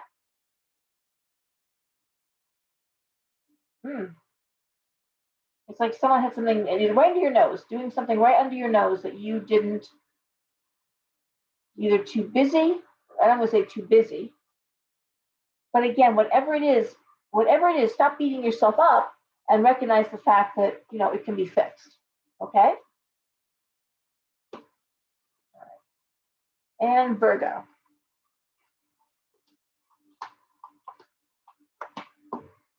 Okay. Oh, you're welcome, Ruthie. All right, Virgo. The Three of Cups reversed. The Two of Swords reversed. Oh, yeah. Judgment reversed. The Devil reversed. Seven of Swords and the Tower reversed. Damn. All right. This is Virgo stepping in their power because they've had enough. And I want to say it feels almost like Virgo against the family, Virgo against the office, Virgo against the world. I mean, this is Virgo saying, fuck all of you. Okay? Seriously. Two of Swords reversed, rock in a hard place, reversed, choosing rock or hard place. Judgment reversed, being judged unfairly. Seven of Swords, gossip, talk. Devil reversed, getting the hell away from something toxic. The Tower reversed is you releasing, it's like the releasing the grenade. And you can picture the tower as a grenade, and imagine the energy of the tower upright. Someone lobs a grenade at you, but it's reversed. So it's you pulling that pin. Here you go. Here's a grenade for you. I'm gonna fuck up your world. Virgo, done playing around. Whatever's going on, Virgo's had enough of it. Try to be nice. Virgo always tries to be nice, tries to be logical, tries to be kind. Virgo isn't one that likes combative action like that. They'll argue, they'll carp, but Virgo doesn't usually go, not like a Sagittarius, not like they're not gonna start swinging on you, like an Aries. But in this case, you have pushed this nice Virgo to their limit. And if you're talking shit and they know who you are, right back at you. You better be prepared for your deep, dark secrets. Hope you don't have any, because Virgo's about to write them in the sky. They may just get one of those planes to like write stuff out or one of those planes, a banner, Hey, Marilyn, how's that affair with Peter going? Right over the beach, That's what I'm talking about here, okay? Virgo ain't playing no games. Man. You ever see that meme about the lady whose husband was having the affair and they had a child or something, and she put an announcement in the newspaper congratulating her husband and his mistress on their baby, and then all the details of, oh man, it was pretty cool. Yeah. All right, that's what I'm seeing with Virgo. God help whoever the hell hurt you. Damn. All right. Oh, stop. So come here. Hello. You're busy. What's going on? What? Hi. All right. Libra. All right, Tracy, I'm glad to hear that. Okay, Heather. Yeah. Yep. Okay. Okay, Libra, my other nice sign.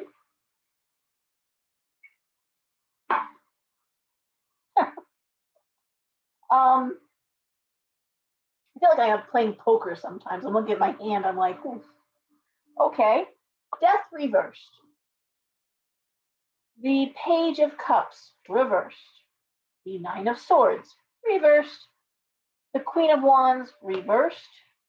The Ten of Coins, yay! And the Wheel of Fortune reversed. So last week I gave you a little tarot tip on I think, oh God, I know what card it was. Let me just tell you that with regard to the sword cards, most of the sword cards, when you read reverses, and I think reverses are important, and it makes it that much harder, more to learn. But reverses aren't necessarily opposite. Okay, um, some are, like the strength card upright, good health. Strength card reversed, bad health. Wheel of Fortune upright, good luck. Wheel of Fortune reversed, bad luck. Not moving forward, moving to Chariot upright, moving forward, reversed, not moving forward. So yes, some are, but with the sword cards, it's all about nuance. So the Three of Swords, for example, and we all know that card, the heart and the three swords through it, heartbreak, horrible, heartbreak. When you reverse the Three of Swords, it now is negated to anxiety. Okay? The Nine of Swords, which is a very anxious card, reversed means the absence of what was causing the anxiety, or identifying what's causing the anxiety, so you can deal with that. I want to say dealing with your anxiety. How's that? So anxiety, dealing with anxiety. Two of Swords, rock in a hard place. Two of Swords reverse, choosing rock or hard place. You gotta make a choice. You're actually going to make a choice.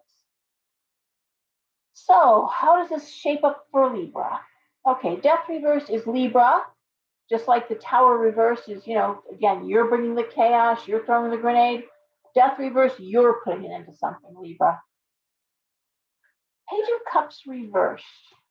Nine of Swords reversed.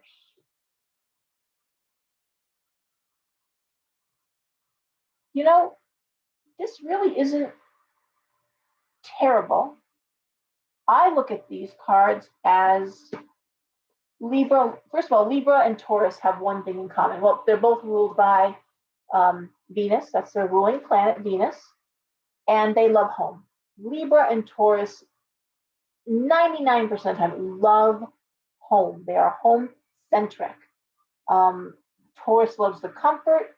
Libra brings the beauty. They love home. Aesthetically pleasing, comfortable. That's their fortress. That's their sanctuary, and that's the two signs. So in this case, I'm looking at Libra, saying things have got to change because I need to spend more time at home. Okay, that's good night game.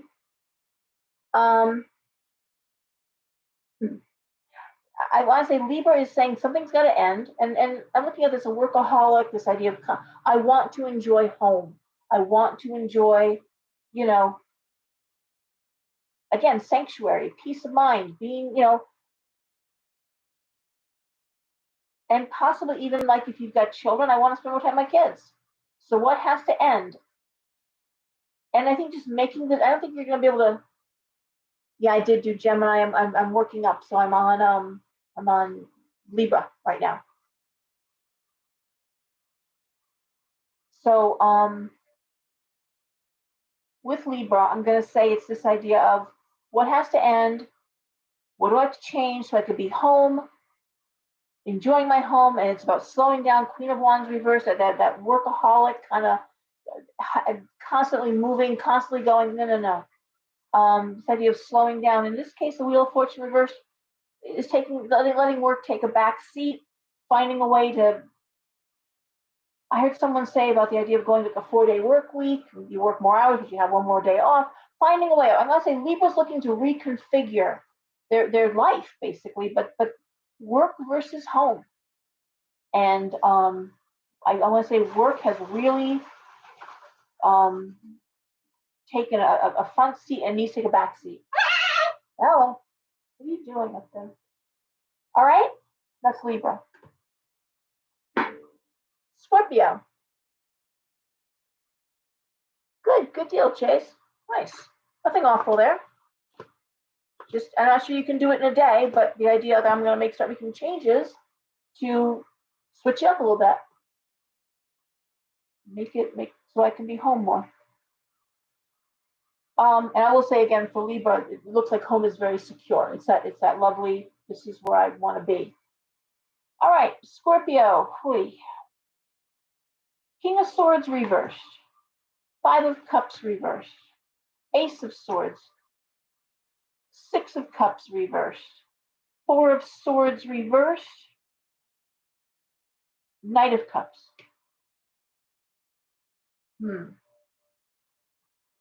Okay.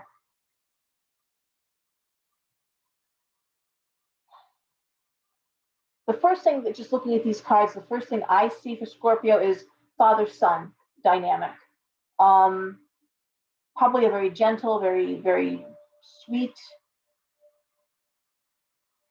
kid with a let's say a Marine drill sergeant kind of father. This idea of getting away from the father. Four of Swords reversed. It's like you can't relax around this person. But can't leave home either. Trying to find a way to get away, to somehow get these two apart. Ace of Swords, strong action. It could be a custody issue. You could have a kid who genuinely doesn't want to spend time with their father, that genuinely isn't enjoying, or genuinely it's not a healthy environment for the child. There's nothing worse than a man that's going to toughen up their son by being a bully. That's not toughening up your kid. That's just being hurtful and mean. And you've got a gentler natured kid with a man who's determined to, that'd be awful. Now, if you don't have a kid, this isn't pertaining to you. King of Swords is still a bully. It can also be, but I don't think it is in this case. It can be a man going through Alzheimer's, dementia, not thinking properly. But it is this idea of I'm moving on, moving away from it. I still think it's bully. I still think it's a man who's just not being fair, my way or no way. Excuse me, I got hair in my eye. And I'm seeing strong communication. This is pushback time. Not like Virgo, but then that's not how a Scorpio operates anyway.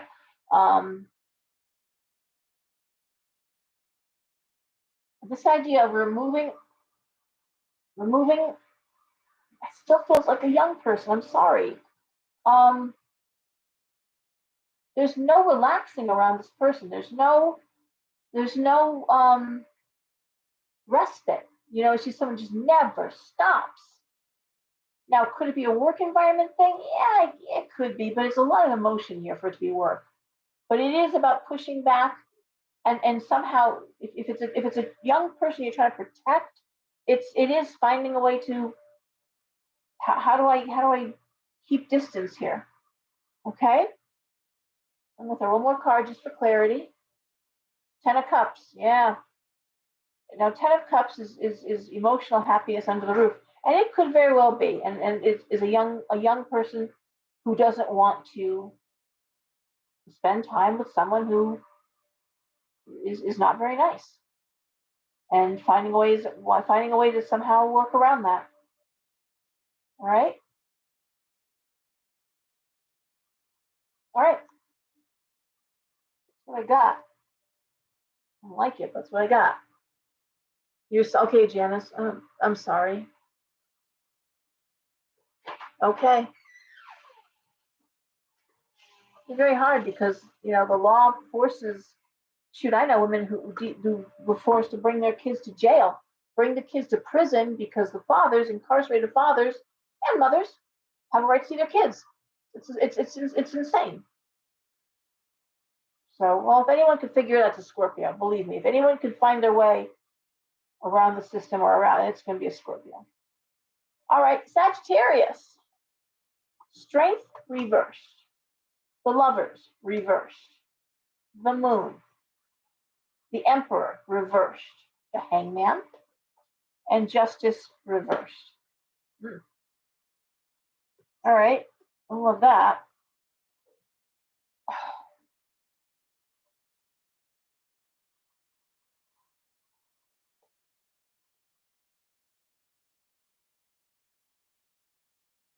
I want these cards could either go relationship or career, because the Emperor could be an industry, a failing industry or business. It can also be a man who doesn't want to be responsible. Although it reads more like a man being The Emperor reversed. A man out of their power, out of their strength. Strength reversed. Lovers reversed. The Moon. Justice reversed. One thing I'm going to say with these cards, okay, is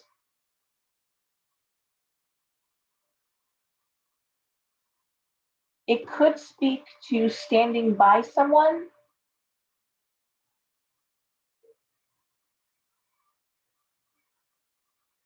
through a mental health issue, through an addiction. I'm thinking of a reading I had with someone who is with a former addict. They have not used, they have been clean, they are a great career, they own a home, they have done everything they could do, a whole different life. But it's like, I know that the minute someone hears this, they're going to be judging, and I don't want to hear it, because they've been together now and keeping it a secret because she's like, yeah, because of the person's past. So there's that. The idea of someone being unjustly accused is here, and standing by them, I'm going to say it could also be someone having a mental health breakdown. And while, Sag can do this.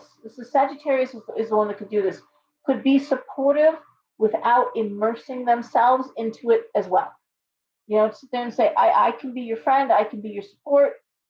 I'm just not going to let you drag me down with you. Okay? Recognizing unfairness. And it does feel like it's someone you really care about. It does. It feels like someone you really care about. And this just feels very emotional. It feels like it's really not work related. The Moon is hidden things. It's also mental health issues. I don't read it so much as addiction. I know some people do. That's why I'm saying I'm throwing it out there. It feels more like somebody having a breakdown. Okay. And again, being their friend, being their support, being there for them, the Hangman, not running away from them, not abandoning them, but also, again, not letting yourself be dragged down with it. All right? That's what I'm seeing for Sag. Hey there, everyone's doing good. I'm looking at Red Corbin over there. Okay, Capricorn. Capricorn, we have the Temperance, the Six of Swords reversed, the Five of Wands reversed, the Eight of Swords, the Seven of Coins, and the Two of Cups. Now, one reason that I do tell you, what card I'm pulling, is you can look these up. If you're like, where's the Lord getting that from? Is that really accurate? Or is that, you can look them up. And I encourage you to do that. Okay, if you don't know the cards yourself, look them up. Where's the Lord getting this? Now, the thing about the cards is that when they're read, it goes from Tarot 101. Okay, there's the meaning of the cards, but the meanings shift and change based on what they're lying next to. So that alters the reading as well. So what do I see for Capricorn? Well, I love Temperance because it means just that, balance. Okay? Six of Swords reversed. It can be a canceled trip. It can be a delayed relocation. Maybe you thought you were going to do something and now you're not. Five of Wands reversed. Why?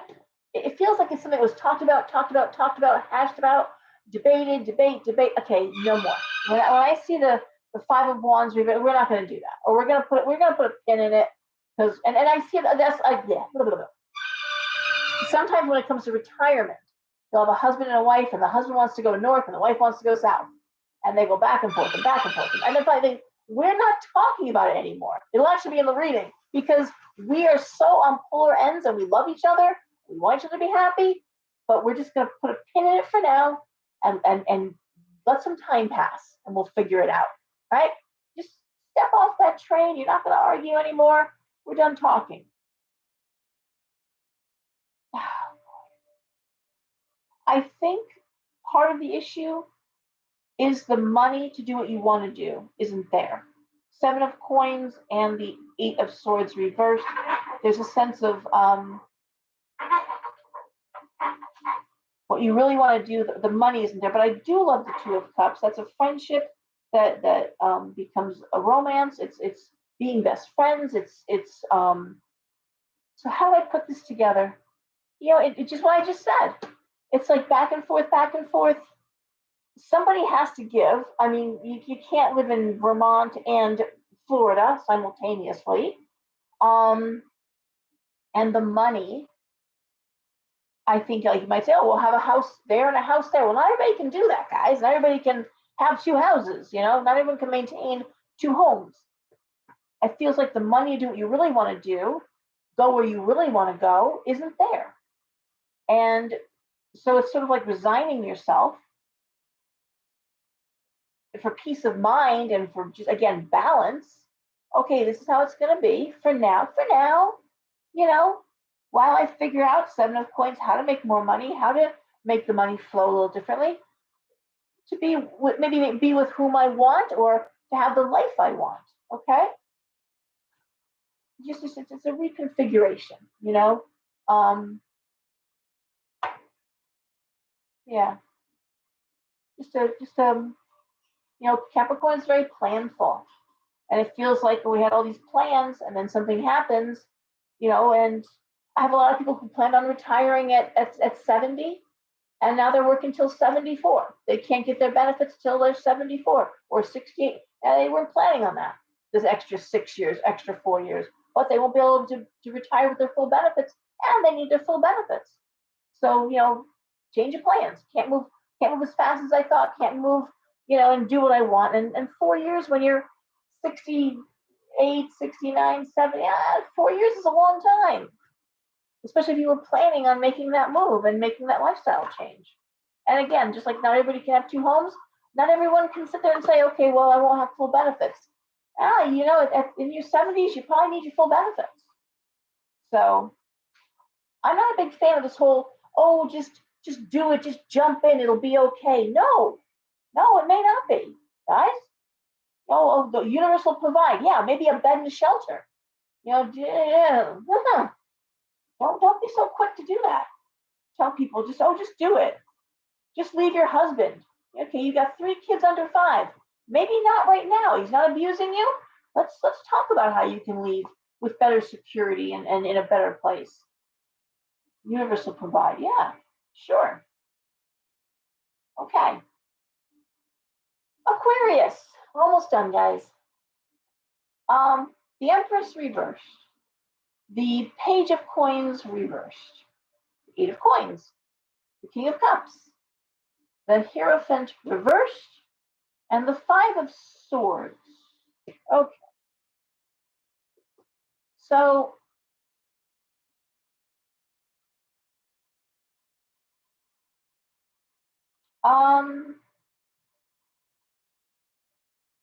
seems pretty straightforward. It's like enjoying your work, being motivated by your work, wanting to work, but not making the money. Of course, it's a big complaint I hear from vet techs too, is the idea of, you know, although the work environment can be really bad, sometimes it's just making the money you need to make.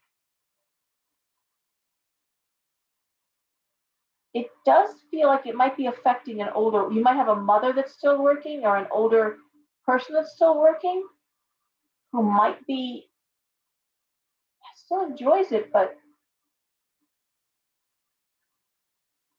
it seems weird, but I almost want to think they might be getting forced out of their job. The need to go to HR. The Five of Swords is seeking professional advice. Hierophant reversed. It looks to me like someone who could use, like with Sagittarius, it was providing support and being there. But in this instance, it's advocacy. It could be someone who could require some advocacy to get what they need. Now, it could be someone, your mother maybe needs to go into a nursing home or needs some supportive care, or you see mom wants to stay in her home, but we need to get somebody in there, visiting nurses. I mean, again, this idea of I like my life, I like the way it is, but I need some help. It's not quite the way I see it. Page of Coins reverse is suggesting, again, not making the money or the money not being there.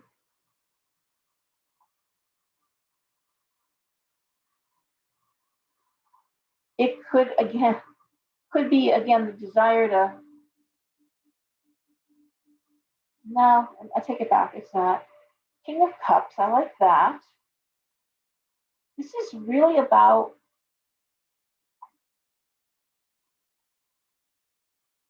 I feel like there's something unconventional going on in the workplace. And maybe this is a woman who's being taken advantage of in the workplace. And this just screams advocacy to me. It screams like this is somebody who needs to step in and advocate for a change here. This isn't about laziness. This is about someone being taken advantage of. Maybe someone being worked to death and told they have to. And I think of my ex-mother-in-law. God, they wanted the older people to quit. Well, they just kept piling on the work. Every time someone quit, here you go. If you can't do it, leave. You can't do it, leave. Well, they all did leave. And they hired all those college kids. Oh, we can get college kids to work at half what we pay you. Yeah? And that's what they did. This company did exactly that. They hired college kids. And guess what they found out? The college kids don't show up for work. College kids only do what they have to do. They don't add work on. They don't stay late. They don't bring work home with them. They don't work through their breaks. They don't work through their lunch. Yeah, they don't do any of those things that your older workers do. This just says to me somebody who's not being valued, not being paid appropriately. Something going wrong here, and it's more monetary than emotional. And again, advocacy. All right. And it could very well be like your mother, a mother figure, an aunt, somebody that's really a very kind person, but again, being taken advantage of. Okay. And lastly, thank you, Janice. I do love to hear that when they're awkward like that.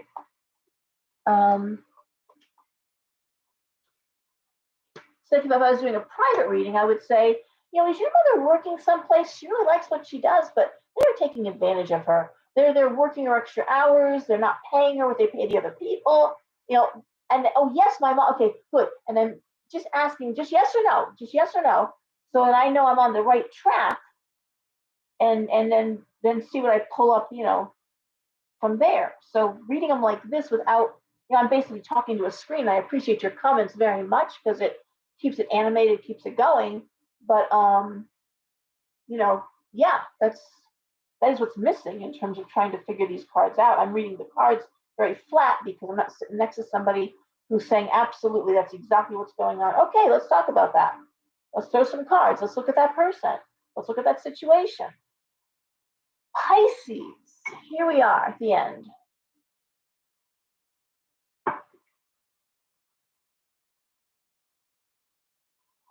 I want to say one thing quick.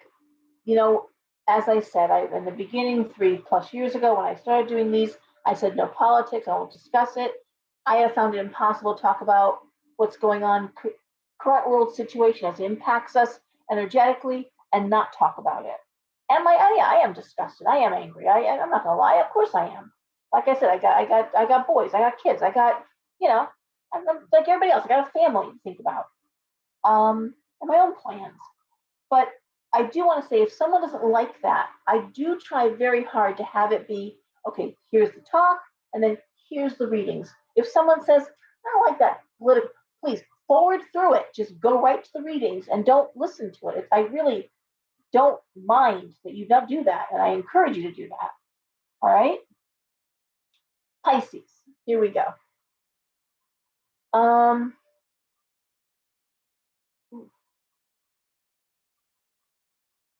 Two Aquarians, huh? Oh boy. All right. Queen of Coins, Pisces, Ten of Wands, Hermit reversed. 8 of Cups, Queen of Cups, Knight of Wands reversed. Okay? Well, this is another one that really isn't bad. This is Pisces.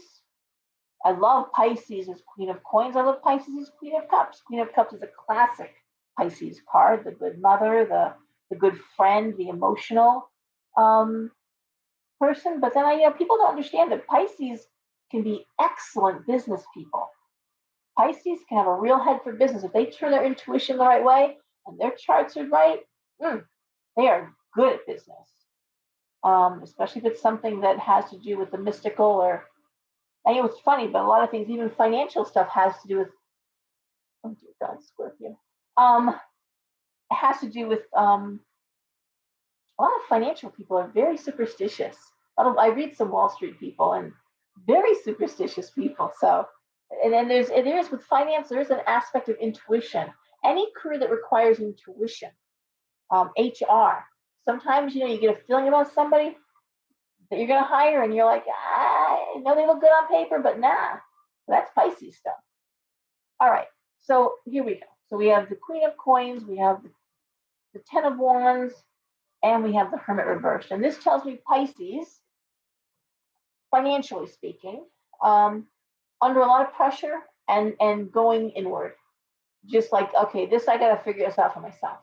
A lot of pressure on Pisces.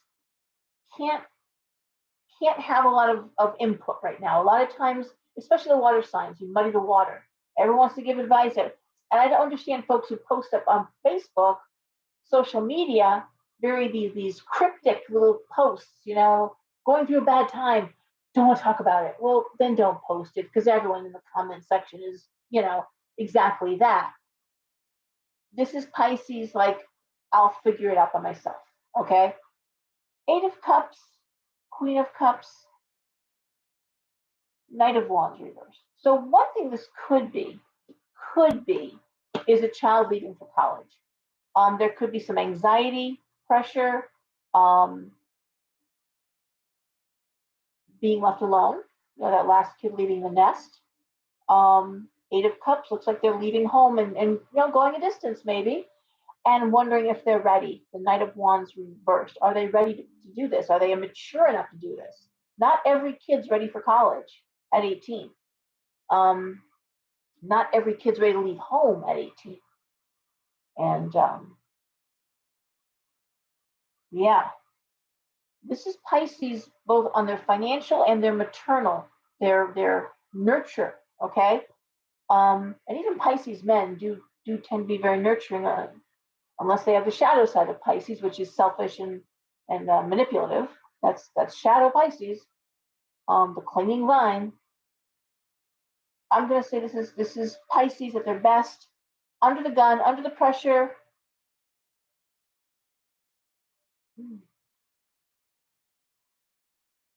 I don't think Pisces is an answer. I'm going to throw one more card here. The Sun reversed. Now, you know what, Pisces? This kid's not ready to go. I want to say, this shouldn't be happening. And I hear it, I see it. Hell, I did it with my oldest daughter. She was 17 starting college. I'm like, you're not going to live on campus. You're 17, you're not doing that. It's no. And she went to school locally. She went to a 4-year college, but she wasn't ready for that. And I want to say, if you're concerned, it's your kid better than anybody else. And that's why I'm getting that Hermit reverse. You know better than anybody else. Don't let anybody talk you into something. This kid's not ready to do that. If this kid is thinking, I want to backpack through Europe. I want to take a gap year and I want to travel. Also a bad idea. Okay, kid's not ready for that. I wouldn't let my kid backpack through Europe right now. I would let them go to Europe right now. I'm not telling you what to do. I'm doing what I'm saying. Your kid. You know what you need to do. Now, let's say I don't have kids, Laura. How does this relate to me? Then you're trying to figure out your next steps. This idea of leaving home, this idea of wanting to travel, this idea of wanting to get out. It's not time yet. It's not time to do that just yet. You're putting a lot of pressure on yourself to make a decision. And this isn't the time. Like I said, like I started in the beginning of this, people talking about going into business. Sometimes it's good idea, wrong time. Um, and this is a timing issue here. Okay. It does feel though, when I look at that mother card, that it's just, it's okay to put your foot down, and it's hard. That's what parenting is saying no. You're not going to do that. This is what you're going to do. This is what I'm going to pay for. You're not ready. This is a bad idea. I tell you, I just saw it with my own son going off to college. He's been fine. He had a moment too where he's like, Mom, I didn't think I was going to make it. I was going to tell you, I think I need to come home. Had a couple of bad weeks there that first semester as a freshman, but I cannot tell you that I want to say 6 to 8 kids that went off to some pretty great schools and had very good academic records, and they could not do it. They're home. They're going to Connecticut schools. It was too far from home. It was too much too soon, and they weren't ready for it. So, you know your kid better than anybody else. Don't let someone tell you, don't. I don't care. 18 is still a teenager. 17 is still a teenager. 19, still a teenager. It's okay to say no. We're going to pass on that. One thing I do like, King of Coins, I don't think this is a financial situation. I don't think this is, we can't afford to send you to school. I think this is you're not ready for that. You're not ready to go that far away. You can go local for 2 years, and then junior, senior, then you can go. And that's what I did with my daughter. Is she did go live in a dorm when she was a junior. God knows she paid for it herself. She worked and she went to school, but she wanted the experience, and she did. All right. So that's what's going on. Let's just see what else we have. Oh my God, moon Cancer, Pisces rising. That's a lot of water, man. Woo. All right, guys. So thank you very much. Tomorrow at the store, I have one reader. I have Teresa coming in. She is pet psychic, but she's also an excellent tarot reader and medium. Very popular, really. But because there's one reader, you might want to make an appointment if you want to come in for a reading tomorrow. Okay, we're here 12 to 6. We will be there. I think they said maybe an inch of snow, and it's supposed to get warm, like 41, middle of the day. So I don't think it's going to be anything. Monday into Tuesday, I'm hearing Monday into Tuesday, they are saying we may get hit with that nor'easter. So keep an eye out for that. And thank you all for being here. Hope everyone is doing well. Above and beyond that, you are very welcome. Thank you, Janice. If you don't get the newsletter, you want to get my monthly newsletter, again, email me, lenhard@comcast.net. Carney's not coming again. She came last week, and she's not again until April. She can only give me one Saturday this month. All right. Anyways, thank you. Message me if you didn't get that, but the newsletter and also my Sage Salt Bath and Cleansing Papers. Again, email me or message me. Don't put it in the comments, though. Here, message me on the Talisman and Cauldron or Laura Lenhard Facebook pages. Send me a message, okay? Thank you all. Good night, and everyone just behave, okay? Bye.